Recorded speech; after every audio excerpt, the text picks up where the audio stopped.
Good afternoon, scholars, and welcome back to the Restricted Collection, a podcast about tabletop games. I'm your host, the head librarian, Chad, and today's episode is related to RPGs, specifically a solo RPG called Dreadfarer. So, full disclosure, this is not the first time I've recorded this. I recorded an entire episode of this and then realized that there were some technical difficulties that made it so that I did not like I could salvage it, but I didn't like it. And so I decided that I'm not going to post it.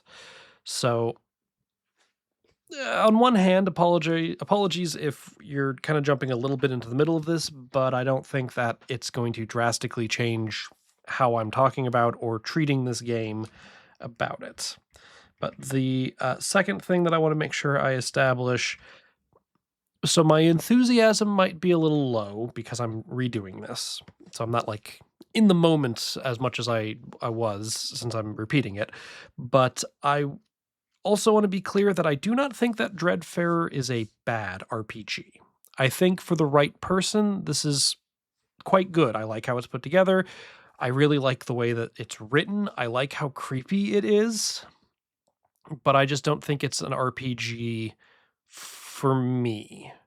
On the scale of solo RPGs and solo games generally, I tend to find myself preferring crunchier experiences, and Dreadfarer is definitely on the more journaling side of the solo RPG spectrum. So, as I said, I'll talk about this. I'll go through a couple of rounds, and I will kind of go from there. But again, I can't say it's bad. Like I think it's interesting enough that I want to talk about it, but it's not something I'm probably going to keep terribly much longer.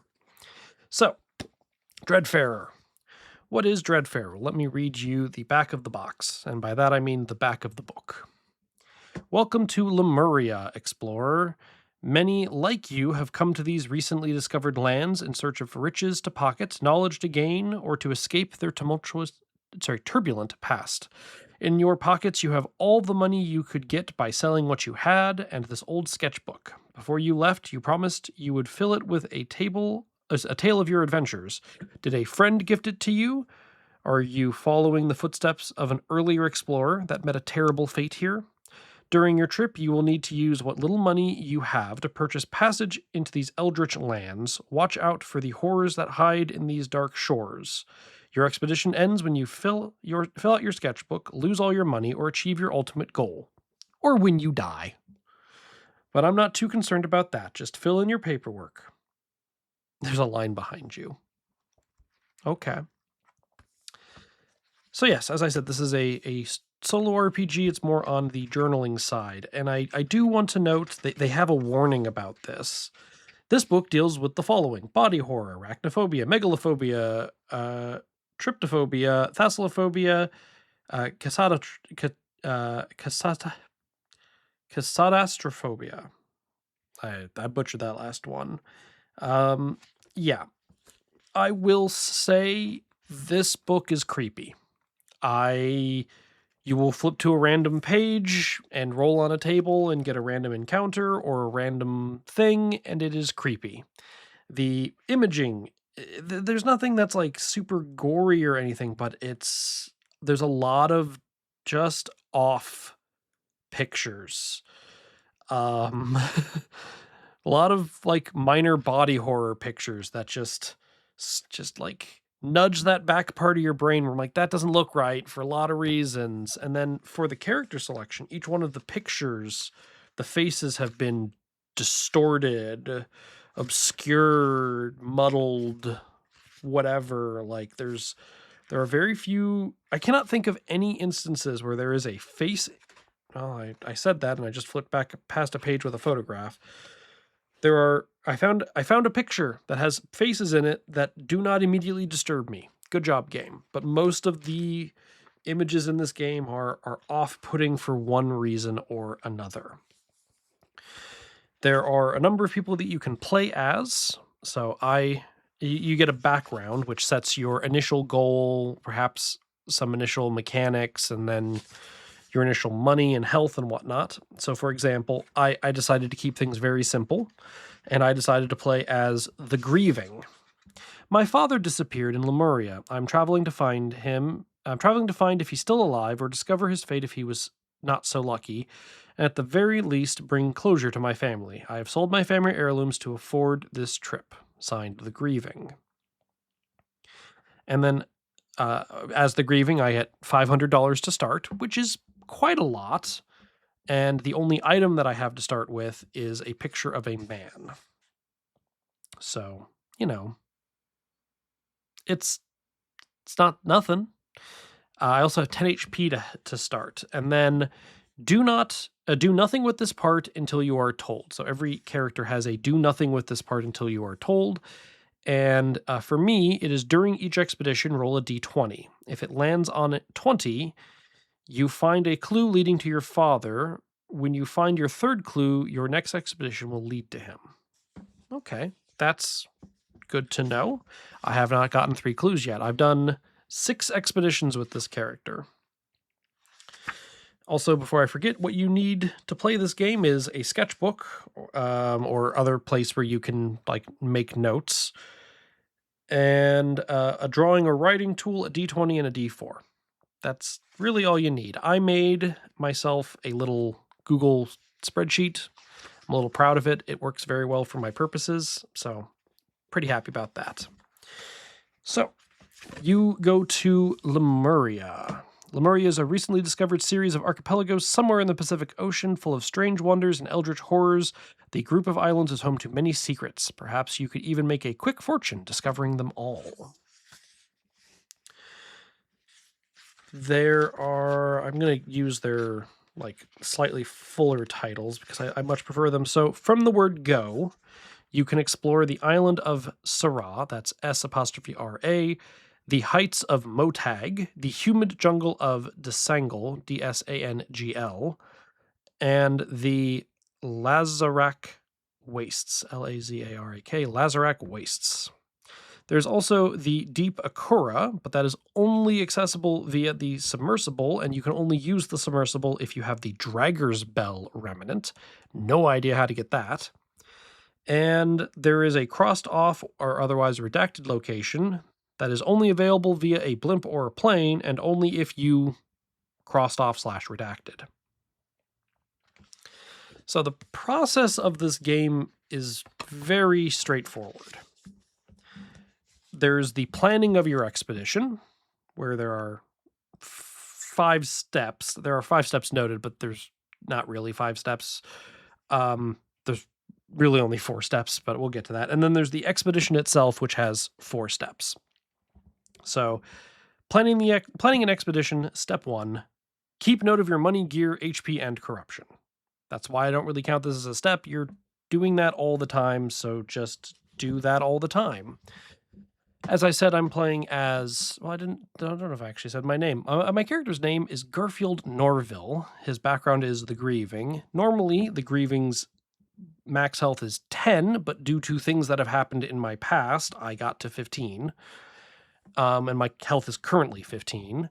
I started with $500, and I have not exactly I have spent a lot of money. Let's just put it that way. And even though I have spent a lot of money, I still, at this moment, after going on 6 expeditions, have $635. I don't need more money, but I keep getting money. Then I keep track of my corruption. So currently my corruption is 8. You get corruption depending on, you can get just corruption naturally through choices and things, but the main way you're going to get corruption is how you decide to deal with the remnants that you find at the end of your expedition. So when you get back from the expedition, you will choose to either return it. Let's see. During your expedition, you may come across a strange relic or artifact. For each remnant you retrieved, you must make a decision. Option A, return the remnant back to its rightful culture or resting place if it exists. Remove 1d4 corruption. Every 5 corruption you get a curse. And even if I'm, let's say, at 5 corruption and get a curse and then lower my corruption below 5 and then gain more corruption, I don't get another corruption at 5 because I already got my curse for having level 5 of corruption. But if I hit level 10, well, that's another curse because it's every 5. So returning it is how you get rid of corruption. Donate. I can send the relic to the Lemurian Museum in Motag to properly display it so others may learn from it. This gains me a d20 times $5 and 1 corruption. I can auction it. I can sell the remnant off to the highest bidder at one of the black market auctions held at camp. Collectors of the strange and otherworldly gather here from all over the world, and they will pay large amounts for your findings. It gets me $20 times a d20, but it gets me 3 corruption. And then the last option is I can pocket the remnant for myself, which just straight up gets me 5 corruption. Just nothing I can do about it. As I said, I have a curse. The curse that I have... Yeah, as I said, some of the imagery is unpleasant. It's not like... It's not gory. It's just very off-putting. People who have played Arkham Horror the card game, you'll be fine. It's on the... Some of the art's on the grittier end of that. So, of my curses, I only have one. I've got curse number 11, a shifting skull. The description is that I feel the structure of my face becoming fluid, like thick clay. Whenever I interact with someone, it will slowly start morphing, trying to capture the features of the person speaking with you. Joy. The effect of this is if I decide to stay in the same area between expeditions, I subtract 1 to any rolls during encounters in which I speak to people. This increases by 1 for each expedition where I have been in the same area, and then when I go back to camp, every item's price will have increased by $10 per expedition I have been at that location. Both of these effects reset when going to a new area, because they forget about me. Hooray. So yeah, step 1, keep note of your money, gear, HP, and corruption. So I'm currently fully healed, filthy rich, only moderately corrupted, and, everything's fine. I have a lot of items that are just nice to have. I forgot that I used one of my oil lamps in a previous expedition that I should have marked off just then. Great. Or like one of my uses of an oil lamp. Step 2 of planning the expedition is choose an area to explore. So as I said, there are the 4 islands. Once I get the Dragger's Bell, I can go underwater in the submersible, and then there's some other place that I can only get to via a blimp or a plane. Maybe it's like a floating island. I don't know. But yeah, I need to pick a place to go. I just completed my first... I went to the jungle, the humid jungle of Desangle. Let's stay there. Let's stay in Desangle. It'll save me money on transportation, mostly because I don't spend money because I'm not traveling anywhere. So now I'm going to roll from the appropriate locations table. Now that I've chosen an area, I will figure out basically my initial story lead for this area. I will read. I'm not gonna cover a whole bunch. I guess I should say I have the Golden Child remnant. That's the only remnant I've kept thus far. Well, Chad, why did you keep the Golden Child remnant? Well, I'll read you why I kept the Golden Child. The Golden Child, a mass of pure unpolished gold, shaped like a newborn child. It was pulled out of the stone intact as if sculpted by the earth itself. Those who hold it may feel a call to protect it at all costs, to the detriment of themselves and others around them, and will treat the ore as if it was their only child. Yeah, thematically, I could not come up with a reason why I wouldn't keep this, so I kept it. Like, that's how this works. If I'm really kind of giving into this theme and everything, like, I should keep it. I do want to read. I did get a remnant in the jungle that I don't like at all. I was uncomfortable reading this, and I will read it for you now as an idea of this can get uncomfortable. The Whisper Worm. This strange kind of larva is known to sometimes emerge from the earth during the night to crawl into the ears of sleeping people. Once there, it will transmit sounds into the middle ear, making it hard to notice its presence while it grows and molts. Then, days or weeks later, one starts hearing strange whispers. The voice, which appears to adapt to each victim, compels them to walk into damp areas of the forest and sleep. There, the worm, now a fully grown weevil, will release its eggs into the host's middle ear, allowing the larva to crawl into the brain and feast, turning one into a perfect breeding ground for the next generation of whisper worms. No! And you know what the worst part was? This was given to me by a local. I did something nice, and maybe they didn't like me because I was a foreigner, but I thought I did something nice, and they repaid me with this? No, I donated that to the museum immediately. Keep that away from my ear. Keep it in a little jar. I don't want it. All right, back to the planning the expedition. So I chose an area to explore, and then I roll for the appropriate locations table, which I haven't done yet.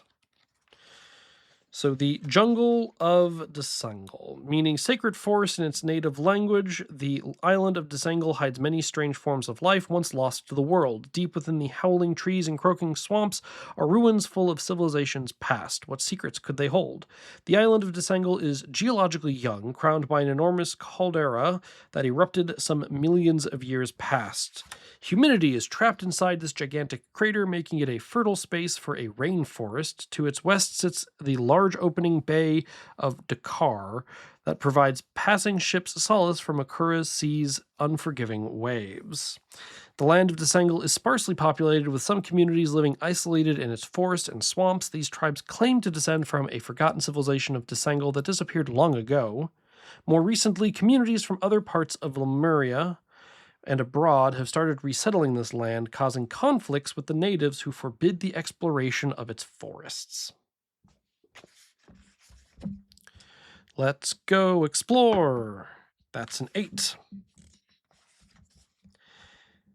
So this is a monument, and so there are 20 options, and it's a monument. Great. The Tree Basilica is the name settlers have given a stretch of overgrown ruins deep in the forest, appearing to be the remains of an ancient temple. Within, one can find an altar dedicated to a giant tree that was worshipped in times past. This building appears to be a more advanced state of decay than most ruins of its civilization, and shows signs of having been burnt or purposefully destroyed long ago by the same civilization that built it. So that's kind of the scene of, like, that's where I'm going to be going. And then I need to get a remnant there. The remnants, there's a table for each location. So you'll get stuff that's unique. Like, you can't get that terrible worm, whisper worm anywhere but here. Number 6, Sacred Flame Pendant. Sacred Flame Pendant. Yeah, sorry if I'm repeating myself. I'm just, putting in my notes, making sure that this is running just fine. The Sacred Flame Pendant, a carved piece of petrified wood purportedly obtained from the sacred tree when it was alive. It is fashioned in the shape of a flame and is perforated on either side as if it had been part of a necklace. The inhabitants of Desangle would call such a symbol sacrilege and would cast out anyone wearing it in fear of being afflicted by an ancient plague. Interesting. Sorry, in the last recording, I got the cursed wood, a piece of burnt petrified wood. Though thick as an entire tree, it is merely a small bit of bark or something much larger. It has been covered in spirals and glyphs warning of its danger to those that come across it.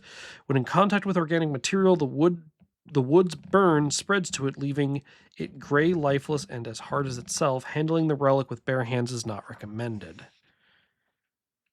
Interesting that I got on this time the sacred. It's a piece of wood that it's also holy or otherwise magical. Great. Okay, so roll the appropriate locations table. That was step 3. Roll from the appropriate remnants table. That was step 4.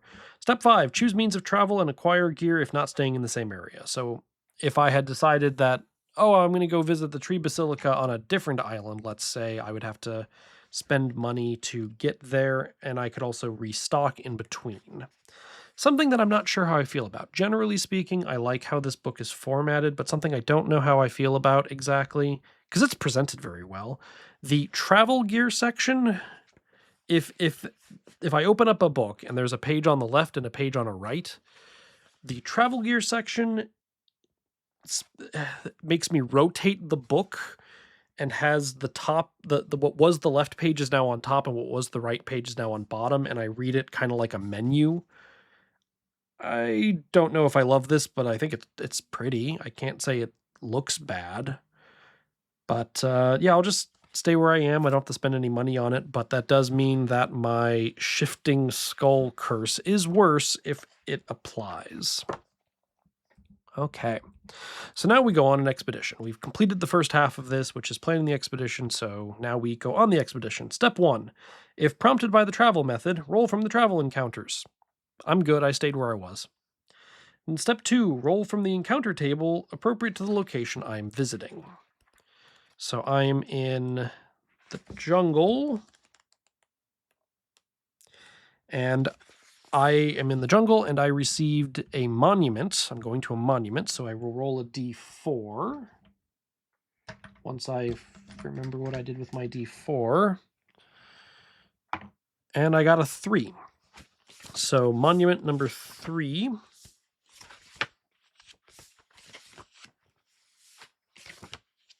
All right, let's note that down.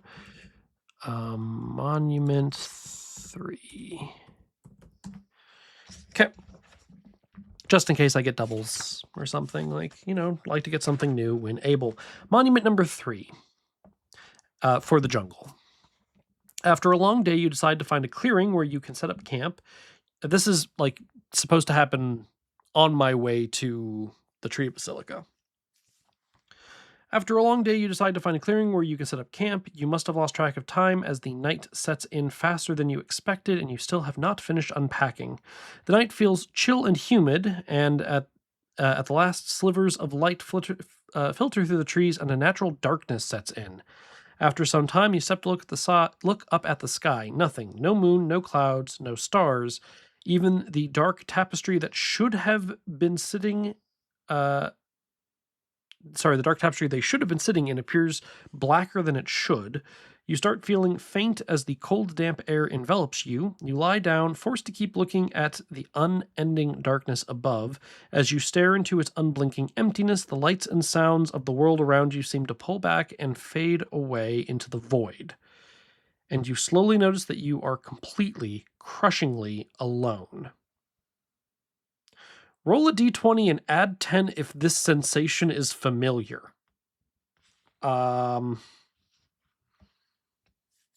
Okay. I don't know if that's supposed to be... I have not gained anything where this sensation is familiar. So roll a d20. I rolled a 19, which is so close, so close. 19 or less, aka I had to roll a 20. You try to escape the void, you run, you scream, you kick at the empty air, but you find no reply. After what feels like days, you finally relent, and accepting your fate, you try to sleep. You wake up back in the forest clearing, you cough up some black liquid, and unrested go about your day. Gain 3 plus 3 encounter, or plus 3 corruption. Corruption.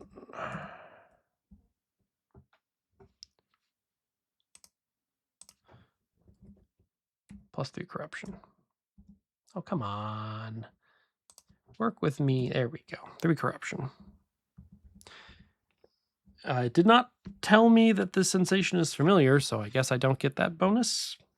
I guess. Okay.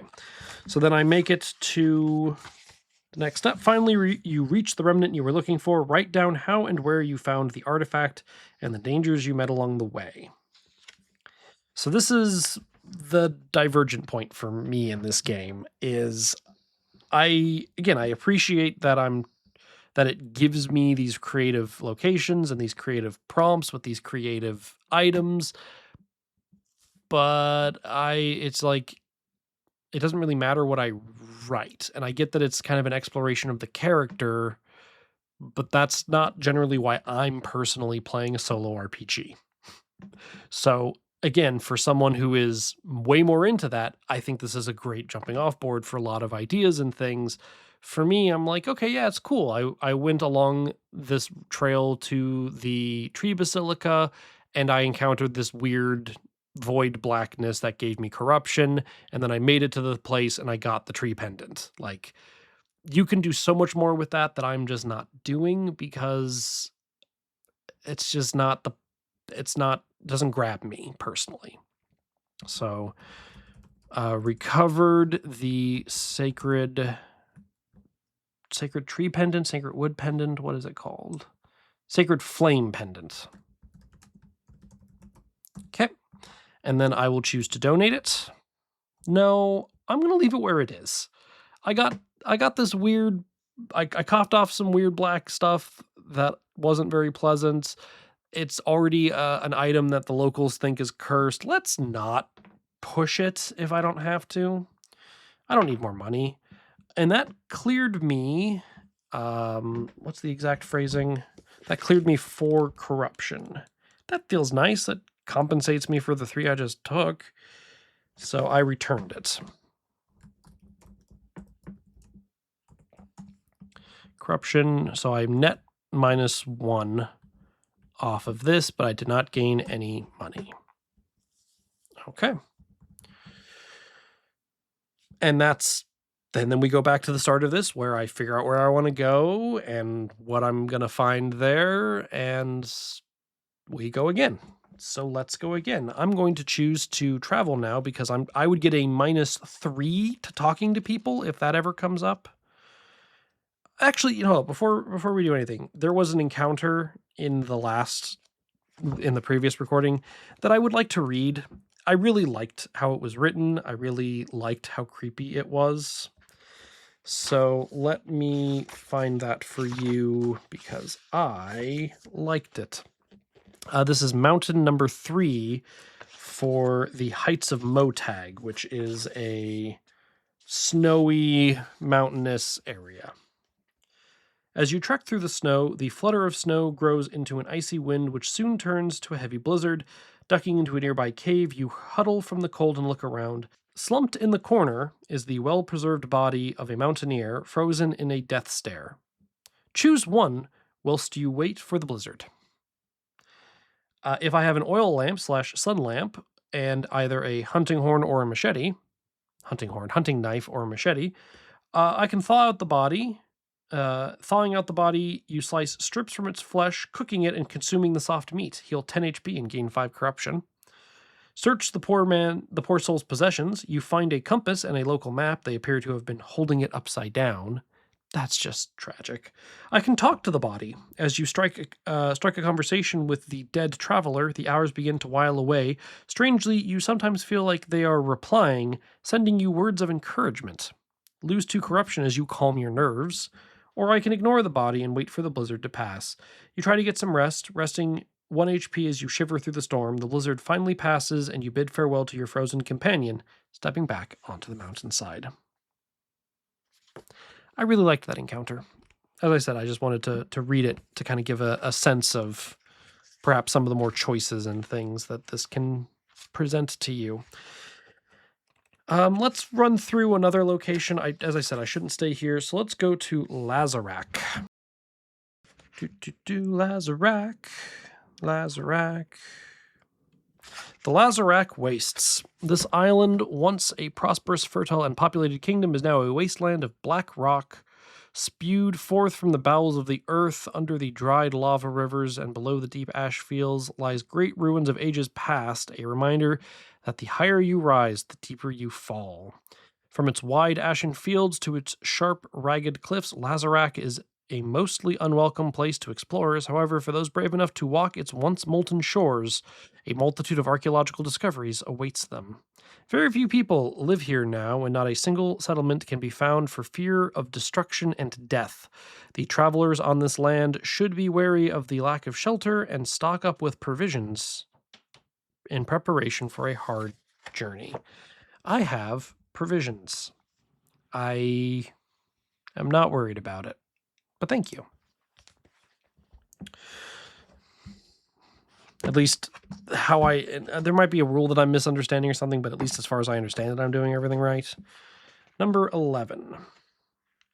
The Hive is a strange natural formation of igneous rock. For some reason, the lava has solidified into the shape of a gigantic beehive erected high into the sky. The dry lava tunnels snake throughout the structure, creating an intricate network of pathways through the rock. Though solid now, the magma deep underground still makes the interior of the hive stiflingly hot, and it is not recommended to wander its tunnels for too long without rest or water. This is another monument. So this is monument 11. So we're going to Lazarak. This is encounter 11, which is a monument encounter. And what are we finding at the beehive? Number 9. The Tajok flower. A naturally occurring miracle where flowing lava collides from several directions to form an intricate flower shape and instantly solidifying. Despite being made of volcanic rock, the flower has a sweet, intoxicating smell. Neat. That's number 9. The Tajok flower. Okay, I'm going to travel there. If I took a boat, I would have a sea encounter. Sure, why not? I could pay for the blimp easy with the money I have, but let's just take a boat and maybe I'll get a sea encounter and that'll be fun.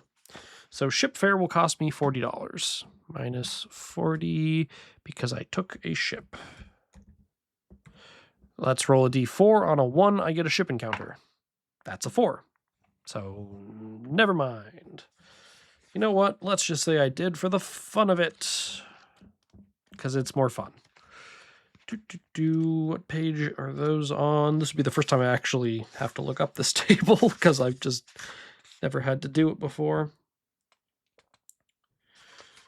Embarking, sketchbook, encounters, ocean travel is page 180. Okay. Ocean encounters.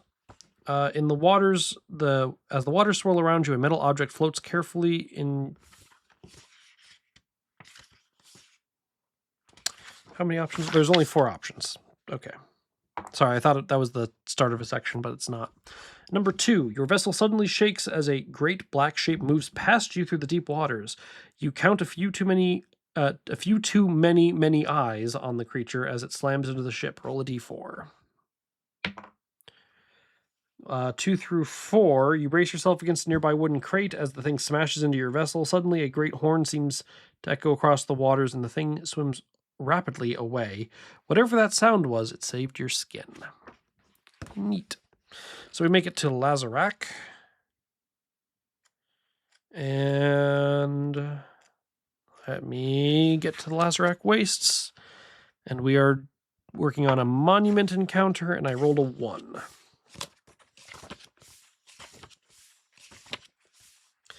Making your way beneath the shadow of what you thought was a tall rock formation, you look up. Half submerged in the volcanic rock is a tall stone head carved with a thick brow and a jutting lower jaw. The head and shoulders extend far above the ground, and studying the base, you surmise it to be the top half of some much larger statue. As you look up, you notice a nest perched in a gap in its teeth. Perhaps if you clambered up, it might have some eggs to eat. I can walk away. You are hungry, but it seems too high and too jagged to attempt. It may be better to save your energy. Lose 1 HP as hunger strikes you later in your journey. That's fine. Clamber up the head. Roll a d4. On a 1 to 2, as you reach the nest, a bird with black feathers and bright yellow face suddenly screeches at you, and you're surprised you fall backwards, cutting your leg in the teeth of the statue and slamming into the ground below, and I would lose 3 HP.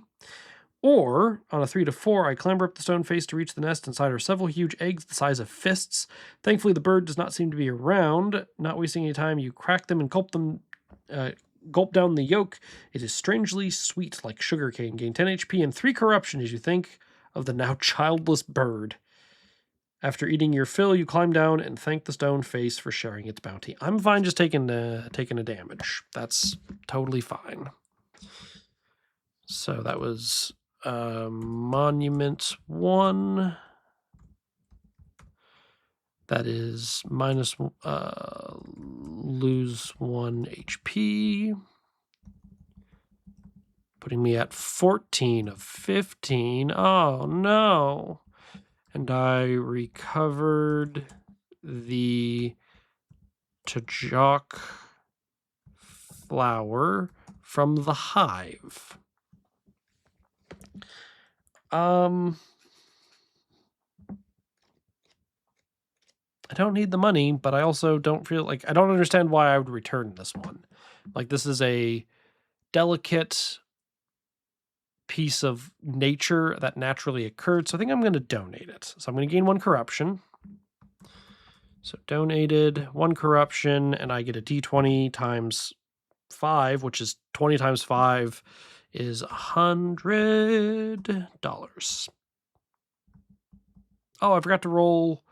Did I get a clue for my father? Nope, did not. Okay.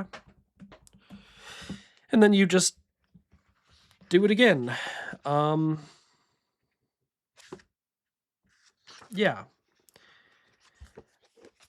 As I said, it's just not really grabbing me, but I can absolutely see how someone would really enjoy this. So, as I think I mentioned, I wanted to talk about it because I think it's interesting enough to talk about, and for those who would like it, I think they'd rather like it. But I don't think I'm keeping this because it's just not grabbing me. So if anybody is interested in a copy of Dreadfarer, I have a copy of Dreadfarer. This isn't a sales pitch exactly, but if anybody's interested, feel free to reach out. With that, I think I'm going to close this out. If anybody wants to get in contact with me, feel free to reach out to me at therestrictedcollection@gmail.com. Otherwise, you can find me around as Head Librarian Chad on Reddit and Discord. Thanks for listening.